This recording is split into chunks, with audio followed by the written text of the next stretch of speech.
I'm E.G. Marshall. Welcome to the sound of suspense.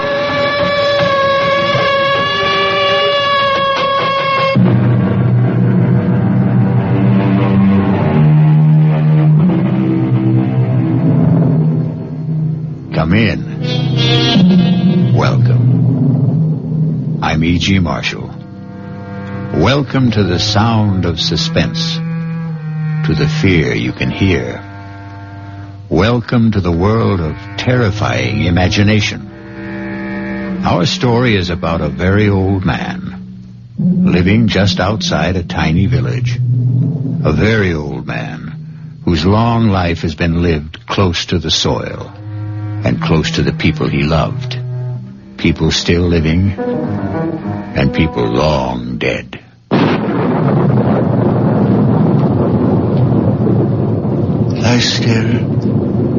Lie still, girl.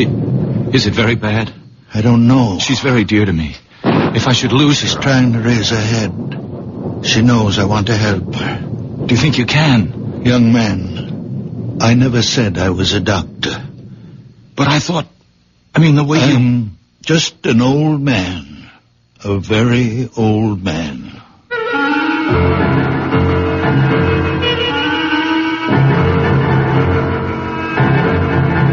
Our mystery drama, A Very Old Man, was written especially for the Mystery Theater by Elspeth Eric and stars Santos Ortega. I'll be back shortly with Act One.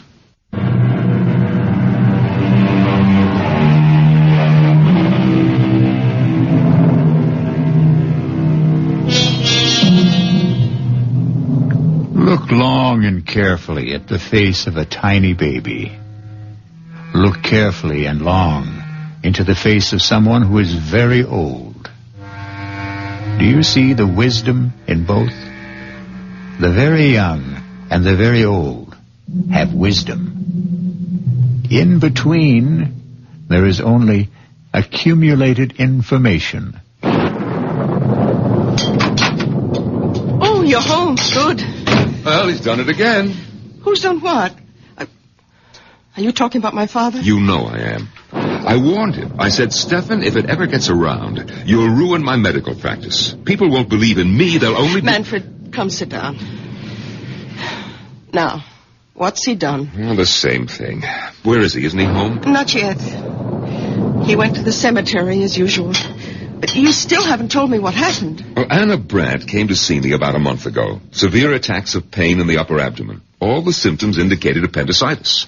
I sent her to Carl Weiss for the operation. Of course, he examined her, too, and he agreed with me. No doubt about it, inflamed appendix had to come out. Well, he operated the next day, and that night, that same night, she had another attack. Well, so it wasn't... How could she have had another appendicitis attack when he'd just taken her appendix out? Well, he was as flabbergasted as I was. Yes, but what's it all got to do with my father? Stefan happened to be in my office the day Anna Brandt first came to see me. You know how he loves to hang around the office. Anna Brandt wasn't 10 feet out of the office when he told me there's nothing wrong with her appendix. Oh, not again. I can't have my father-in-law, who's been a farmer all his life, telling me, a doctor with a reputation, that I don't know what's wrong with my own patients. Of course you can't. For a minute, I did think back to that boy, the one with the asthma. What seemed to be asthma, anyway. The Rothberg boy. Father was right about him. I know. He made a lucky guess. Father went to see him every day.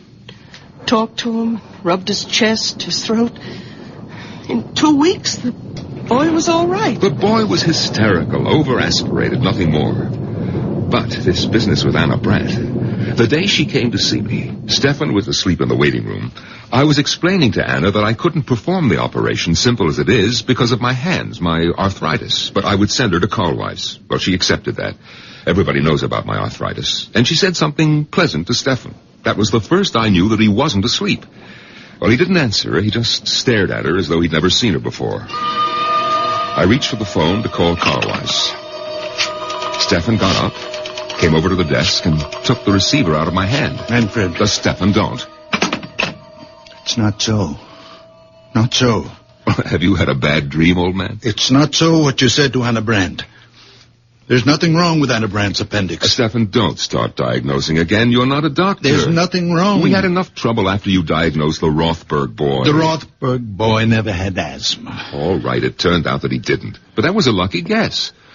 And it didn't do my reputation any good when word went around that you'd been right. I never told anybody. Yes, but the boy did. And his mother did. And people started coming to the house, coming here. All of them wanting to see you. But I told them to go away. It's not always that I can help. Well, I keep hoping, expecting God knows what miracles. Now are you going to start the whole thing up again with Anna Brandt? There are 3 of them. Come on now. Get your coat, Stefan. They're dark, brown or black, and hard. It's getting late. They're the size of olive pits. Are you talking about Anna Brandt? I saw them, close together. They were high in her body.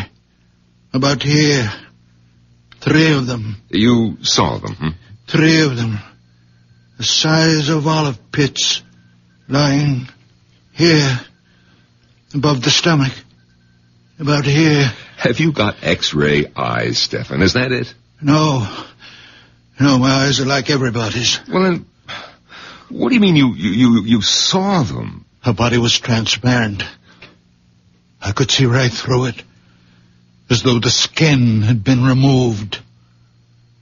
I could see everything. Carl Weiss was as confident as I was before the operation, and he was as confused as I was after. I swear I don't know what made me say it, but I said it. I said, Carl Weiss, because of olive pits. Gallstone, perhaps? Well, he was taken aback a little, but he couldn't deny a possibility. Maybe a remote one, but a possibility. I felt like a fool, but I told him I thought he should go ahead. And he did. This morning. And he found? Gallstones. 3 of them. The size of olive pits.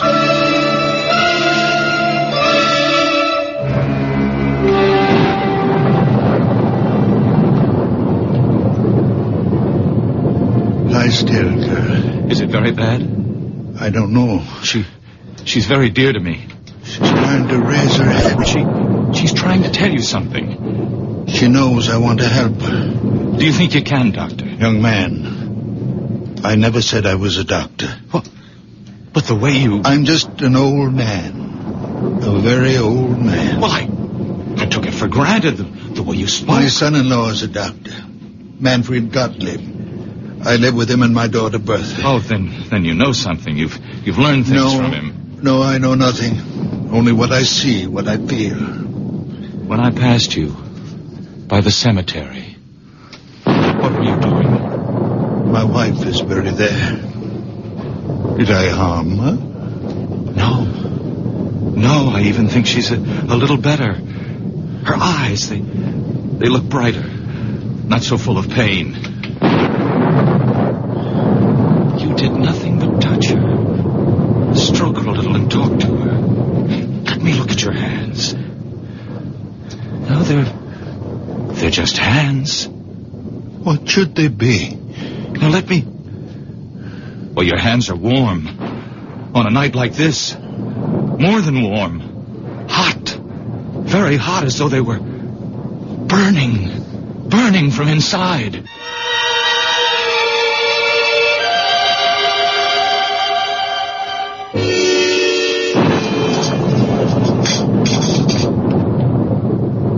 If it should get around about Anna Brandt... You don't think I'd tell anyone? Well, these things have a way of leaking out.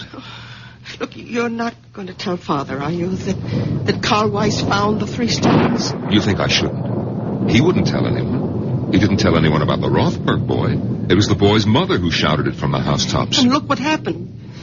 People showing up here. When he saw them, he hid in his room. And when they left, he went to the cemetery.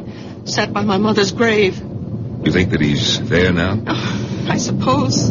Sometimes he stays for hours. I wish he'd get home before the rain starts.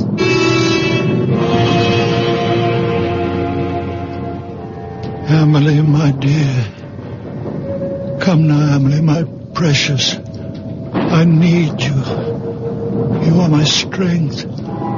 I can do nothing without you. Come to me, my darling. Come to me, my darling.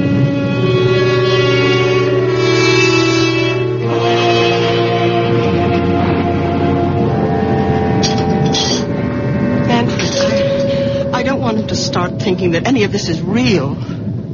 He mustn't think that he has some magical power. Listen, if you treat him as though he were possessed in some way, he might begin to believe it, and then his mind... Who knows what might happen? Bertha, have you thought that perhaps it's already happened? No. That he is deranged? I won't believe that. He's my father. I love him. He's old and childish, and sometimes I'm impatient. I am too, often. But only the way I'd be with a child. In many ways, he is my child. The only child I have. Oh, my dear. I thought you'd stop brooding about that. Oh, I have. I stopped last year when I turned 40. But that's why. Because I have no child, he's twice as precious to me. I understand. I do understand. You know that I'm fond of him. Then let's leave him as he is. Don't let him think he's different from other people. Whatever you say. You know, the Widow Holder has been asking for him. The Widow Holder? Why? They keep telling me in the village that she has this great swelling on her head, big as an egg. Yes, I've heard about it. And she's afraid of doctors. Bertha, you don't suppose... The rain, it started. It's coming down like crazy. Oh, Father! Oh, thank goodness. I made it. Just in time. You shouldn't take such chances. Why weren't you home for dinner? Where have you been? I kept something hot for you. Thank you. Now, give me your coat. That's it. Oh, where were you all this time? I didn't Bertha tell you? At the cemetery. You didn't go to see anybody? No, I didn't go to see anybody. No. Here's a plate for you, Father. Nice pot roast and potatoes. Thank you, Bertha. I'm sorry I wasn't here for dinner. I lost track of the time. I ran into somebody. We talked a little. Oh. Manfred, let's go up to bed. Ah. Father, you'll be all right? Of course I'll be all right. Go to bed. Oh. Good night. Good night, daughter. Good night, Stan. Oh, Manfred. Yeah? How is Anna Brandt? Anna Brandt? I thought about it tonight. In the cemetery. Is she all right? Yes, she's fine. I thought she was. I had a feeling... Good night. Enjoy your dinner. Good night. His asking about Anna Brandt? He hasn't even mentioned her since that day in the office. Bertha, could he have heard about Carl Weiss finding the gallstones? Oh, he'd have said so. He always says precisely what's on his mind. There are times when I wish he didn't. Listen, he's talking to himself in the kitchen. Sounds as though he's calling someone. Manfred, he's an old man. Leave him be. Oh, please close the door. Come to bed. It sounds like Amelie. What? Did you say Amelie? Wasn't that your mother's name? No, it was my sister's. Oh, Bertha, I never knew you had a sister. You never told me. It was so long ago, before I was born. Their first child. She only lived an hour. My mother told me they'd just agreed on a name. Father leaned over the crib to kiss her, and she was dead. But that was 45 years ago. All these years he's never mentioned her. What was that? The door opened downstairs. Well, he's gone out. In this rain. Where could he have gone? There's only one place. He's gone to the cemetery.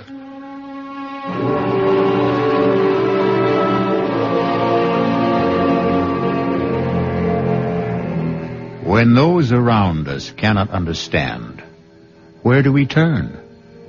When the world is dark, where do we go? To the unknown? Or to the once familiar, the once well-known, the once well-loved? To those who have left the dark earth and moved into light. I'll be back shortly with Act 2.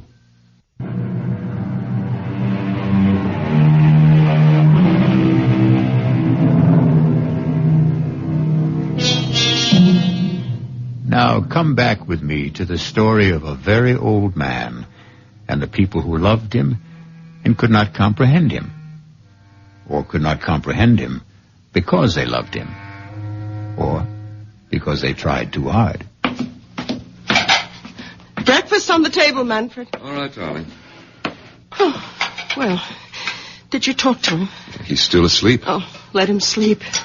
After last night. Yes, we're lucky if he doesn't come down with pneumonia. He was drenched, Bertha, soaked clear through.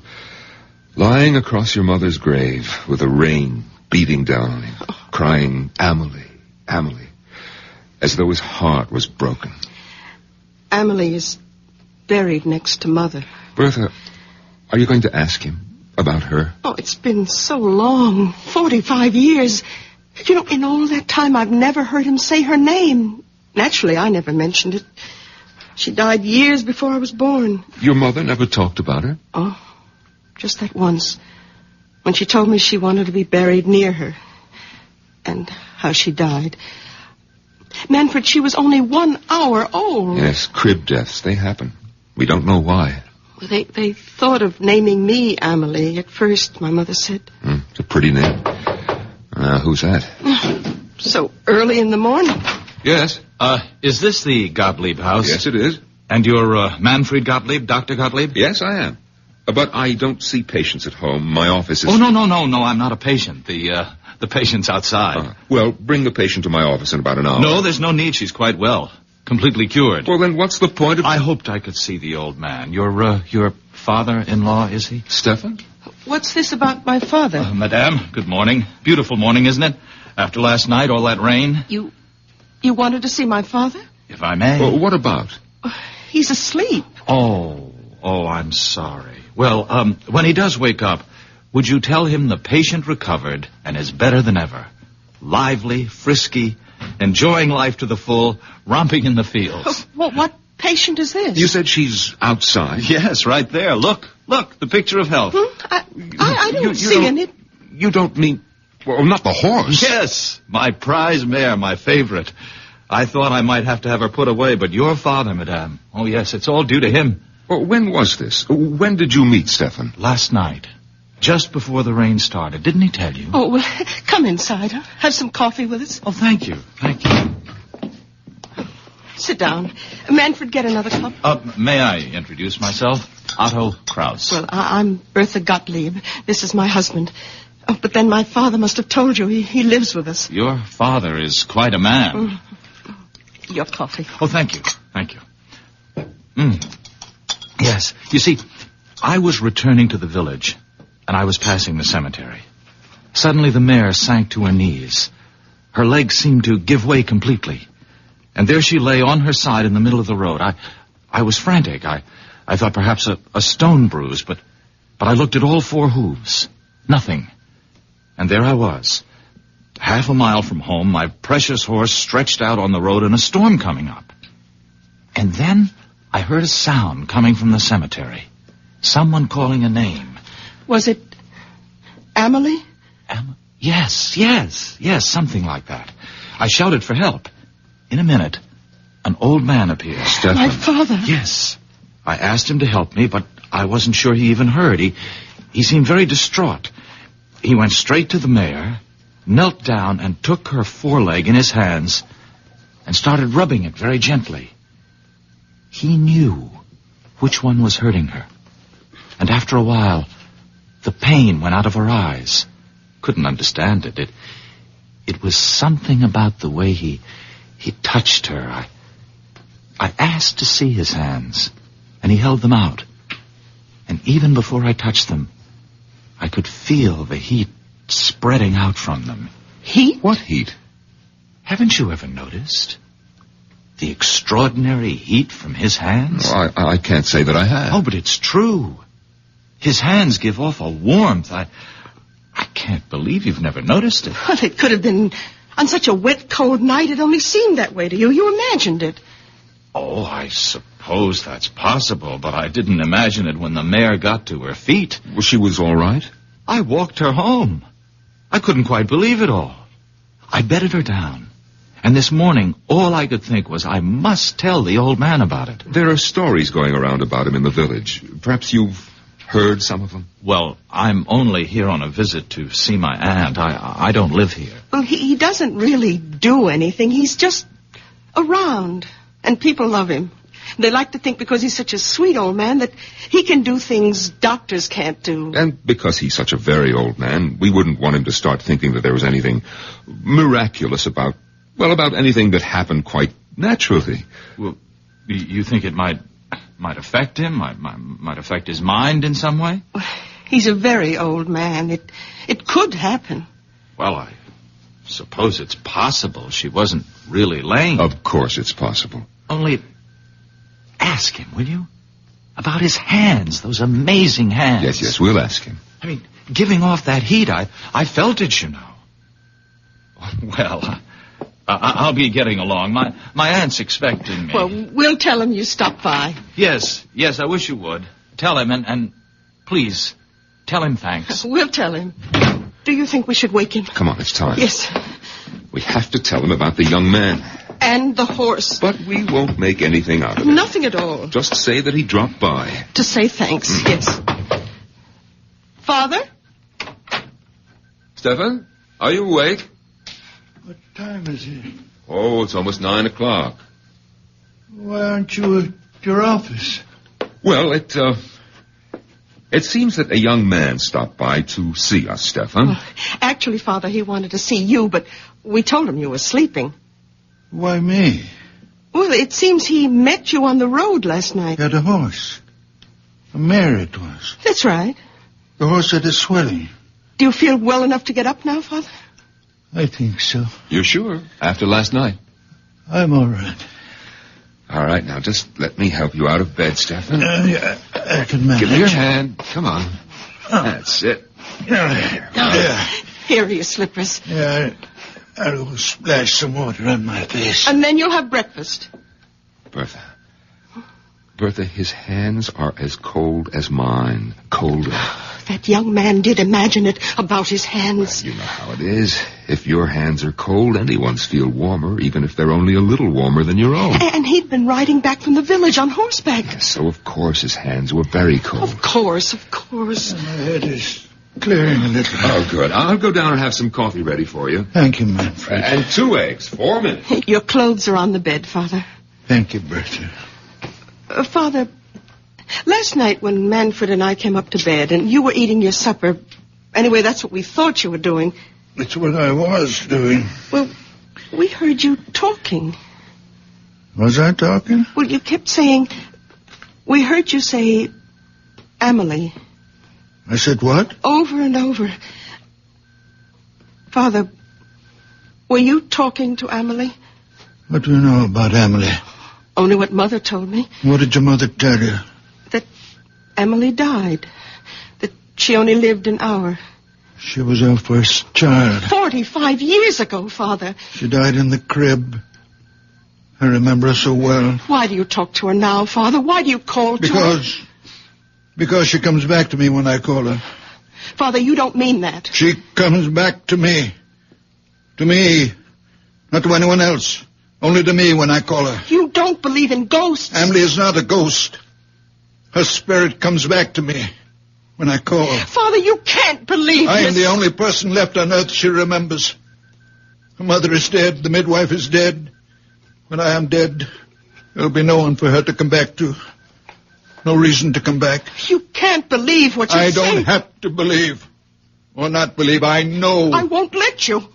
You have nothing to say about it. Nothing. I will not stay in this house and listen to you tell me that my Emily will not come when I call.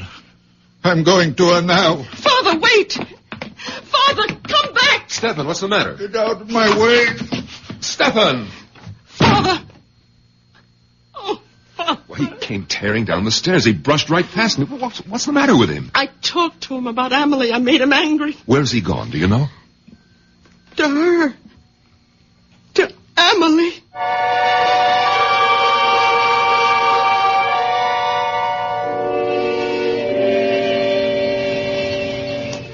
Emily, I need you, darling. Come be with me, my darling. Your father needs you. I need you, my sweet Amelie. Old man? Oh, my Amelie. Stefan? Amelie. Stefan, can I help you, old man? No. You remember me, don't you? From last night? The young man with the mare. She was lame. Ah, you should see her now. They told me she's better. Better than better. Come have a look. Please come. Look there. Look at her. Oh, very much fine. Not a sign of lameness. I came to your house a little while ago. You were sleeping. Well, they told me you were there to say thanks. There was no need for that. Oh, I'd like to do more than just leave my thanks. I'd like to invite you to my aunt's place. Oh, no, I couldn't. No, I'd like you to meet my aunt, please. Your aunt won't mind? No, not a bit. Come on, we'll both ride the mare. Here, I'll give you a leg up. You're sure about your aunt now? Oh, she'll be delighted. She doesn't get out much these days. Is she very old? Well, she's not young, but that's not why she stays home. She has this disfiguring growth on her head. It makes her shy. Well, she should see a doctor. No, she won't. Absolutely refuses, won't hear of it, hates them all. Oh, that's very wrong. Oh, yes, all the money in the world and won't go to a doctor. So she sits in her parlor and reads her Bible. Ah, there's the house. Oh, yes, the big stone house. You know the house? I've admired it since I was a boy. My aunt bought it when my uncle died. My uncle was Fritz Holder. You've heard of him, the manufacturer? I don't think so. Around here, I understand my aunt is known as the Widow Holder.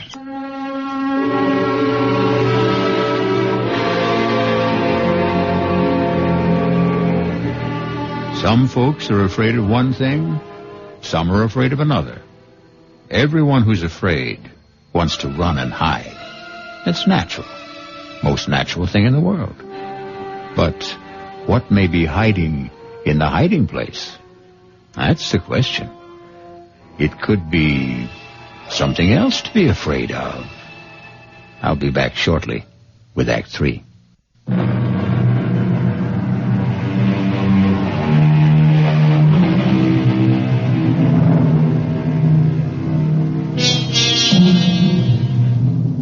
A very old man is mounting the steps of a big stone house in the company of a very young man whose aunt is known to the village as the Widow Holder. Listen now. My aunt is in. Otto? Ah, there you are, just where I knew you'd be. Come in, Stefan. Where have you been all morning, Otto? I missed you at breakfast and Oh, you brought someone with you. Yes, this is the very wonderful man I met near the cemetery last night when my mare went lame. Stefan, this is my aunt, Mrs. Holder. How good of you to come by. Madam. I don't have many visitors, not anymore. And I seldom go out because of this on my head. I don't like to be seen. I hope it doesn't offend you. No. Doesn't offend me at all. Well, it offends me. Perhaps I'm too sensitive, but that's the way I am. So I sit here and read my Bible. And that Bible's too heavy for you to hold in your lap all day. But it's the family Bible. It's the one I'm used to. I love this Bible. All right. Sit down, Stefan. I'm all right. I'll stand. Oh, both of you, sit down. And Otto, you tell me where you've been all morning and why you weren't at breakfast. Now, I told you last night how the mare went lame and how I met Stefan near the cemetery. Well, this morning, I let her out of her stall and she was dancing on her toes. I couldn't believe it. Stefan hadn't done a thing but rub her postern a bit. Is that really all you did? I did nothing. Well, he talked to her, rubbed her foreleg, and talked to her. How remarkable. You're a remarkable man. No. Oh, you're staring at me. Oh, I apologize. It's this awful growth. Otto, fetch me my shawl. I'll cover my head. No. Please, please. It's in my bedroom. I am not offended. I give you my word. Otto, don't go. No, it's all right. I'll be right back. Mrs. Halder, I am not offended. I am sorry I stared so. I will not stare again. Please forgive me. It's quite all right. Please, be calm. Sit down. I can't. Otto mentioned that you live with your daughter. Is that right? My daughter, Bertha. And your son-in-law. Manfred. They have children. No children. How sad. Oh, here comes Otto with my scarf. Mrs. Halder, forgive me, but I must take the Bible from you and... Oh! Stefan, have you gone mad? Forgive me. I could not help myself. Aunt, are you all right? I think so. I saw him take the Bible off your lap. Stefan. He hit me with it. He brought it down on my head with all his strength. Forgive me, I didn't know what I was doing. I wouldn't hurt you, Mrs. Halder. I wouldn't hurt anybody. When I feel this way, I see things. I feel things. The Bible seemed to put itself in my hands. I didn't think what I was doing. I could not think. The feeling was so great that I must smash this thing on your head. That's all I wanted to do, Mrs. Halder, to get rid of it. And it looks to me as though you'd done that, Stefan. Aunt, go look in the mirror. I know I am not always in control of myself. I do things. I don't know why. I see things. I don't know why. But I would never hurt anyone. It's unbelievable. The growth is gone. Will you forgive me? And there's no blood. No blood at all. All the same, I'm going to get you to a doctor. No doctors, no. No, a blow on the head like that. No, I'm all right. My head is clearing now. It was just a shock. And that awful, ugly thing is gone. I don't need a doctor. Let me take you to my son-in-law. He's a fine doctor, a nice man. Maybe you've heard of him? Manfred Gottlieb? Gottlieb? You will like him. Manfred Gottlieb is your son-in-law. A wonderful man. A good doctor. But you must be Bertha Gottlieb's father. You cured the Rothberg boy. And I've heard talk about Anna Brandt. Look what you did for Otto's mare. Look what you've done for me. Oh. Why, you're the man I've been trying to find. I've been asking for you. It was God's hand let you here. Let me take you to Manfred's office. I don't need him. I only need you.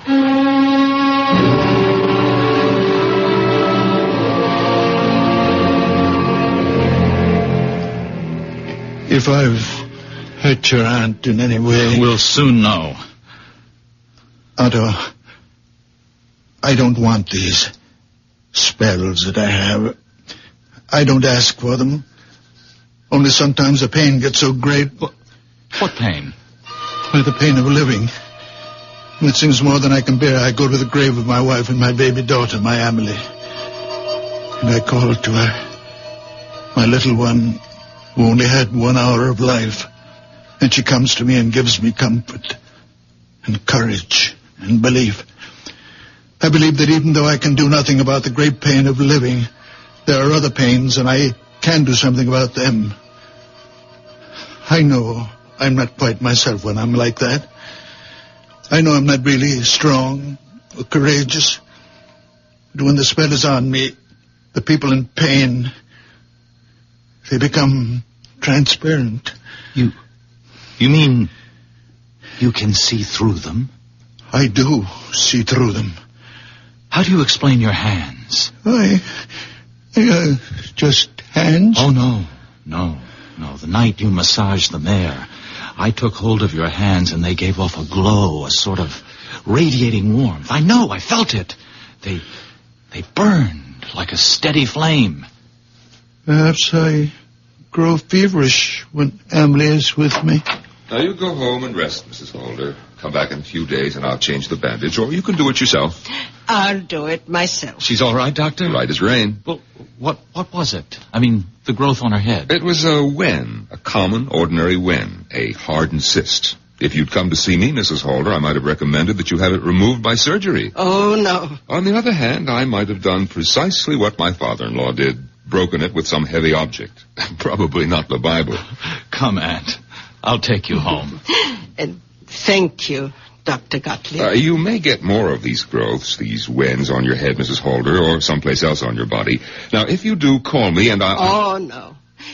No, thank you. I know whom to call. And you'll come, won't you, Stefan? Of course you will. No offense, Doctor, but I put my faith in Stefan. Goodbye. Bye. Goodbye. Thank you. Goodbye, Stefan. No offense, Doctor, but I put my faith in Stefan. Why did I bother to become a doctor at all? Why all those years at school? Why did I take examinations, get my license? What good is it if everyone would rather put their faith in a farmer? Manfred, I'll never do it again. Come in, the door's open. Oh, you again? Doctor, those pains are back. Well, of course those pains are back, because you've been drunk day and night. What do you expect? Can't you do something, Doctor? No, I can't. Only you can. Stop drinking. You've been drinking steadily for 30 years, and you have cirrhosis of the liver. But the pains are awful. Stop drinking for a month, and then come back and see me, and don't come back before. Silly old fool. Hasn't been sober for 10 minutes since he was 16. I can't help him if he won't... Manfred, he has an obstruction of some kind. He has a diseased liver.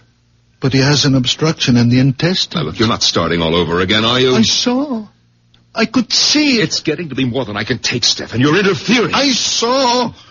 He was standing in the doorway, and I saw. His body was transparent. I could see everything. In his intestines, there is an obstruction. And that's what gives him pain. Stop it, Stefan. I'm warning you. It's all so clear, I know. You're going to stop it if I have to.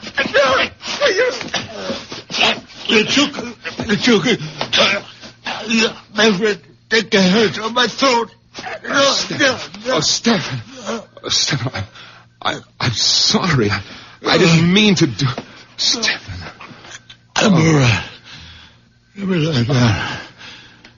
I'm all right. Let me loosen your shirt. Oh, Stefan, I don't know what possessed me. I lost control. It's all right. Stefan, look. Look at my hands. Look how they move. My fingers. No pain from the arthritis. What does it mean? It means... Well, it must mean the arthritis is better. It's gone, perhaps. Oh, Manfred. The way I unbuttoned your shirt. So fast. No trouble. No pain. Is it possible? It's true. Look how I can move them, Stefan. The way you used to. Stefan, I felt the warmth Otto was talking about. The heat from your hands. When you were trying to tear my hands from your throat, I felt it. A warm glow. You really felt it? Yes, a glow. A radiance. Stefan, give me your hands. Yes. There it is. It's a fire. A fire.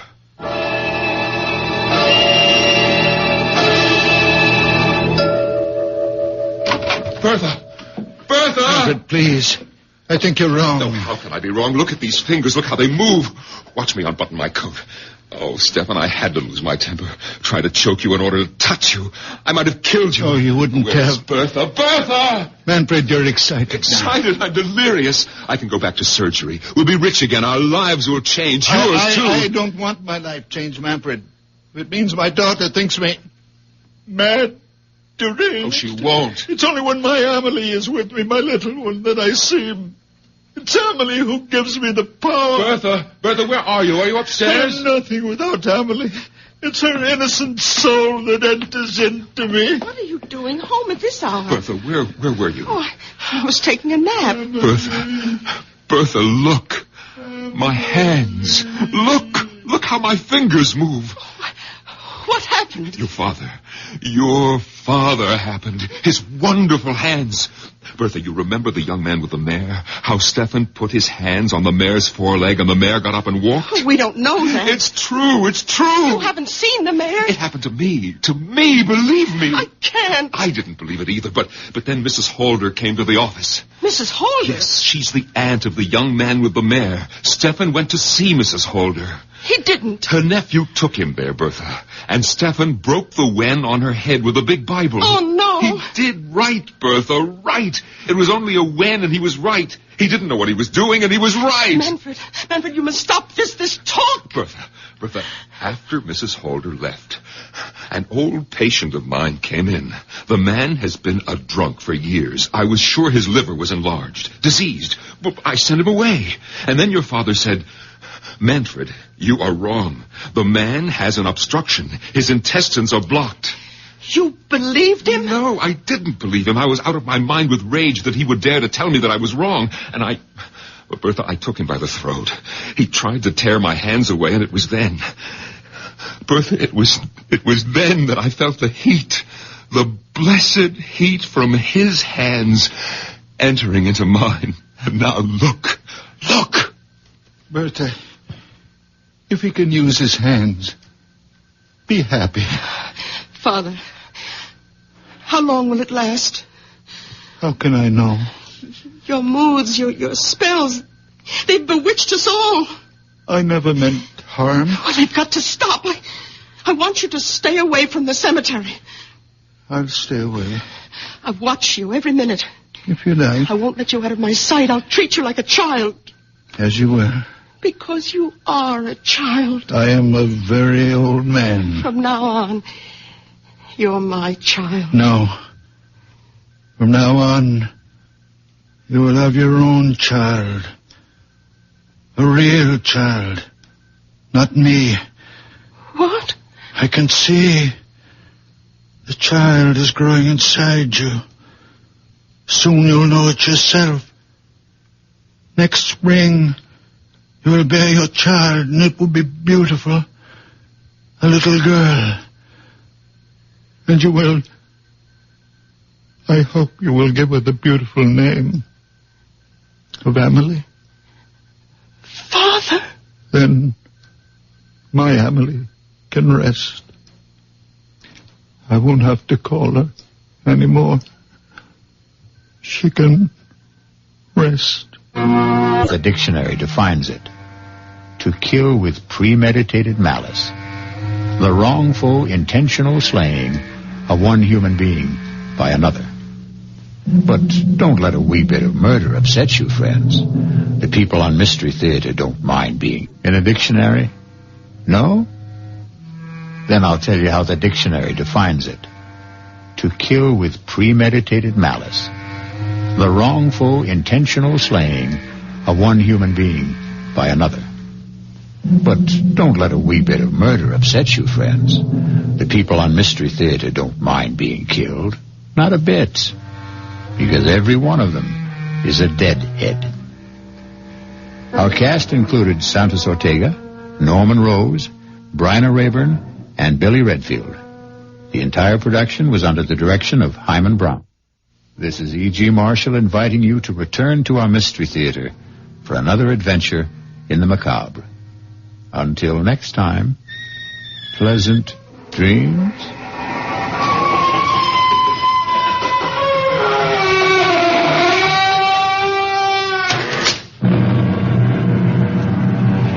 Wasatch Front weather, cloudy, turning cooler, widely scattered showers and a few... Of all the great killers of history, perhaps the deadliest and most terrifying is the automobile. Nero, Attila the Hun, Bluebeard, even artillery fire, and the ultimate, the atom bomb. At least they have a purpose, a reason, a rationale.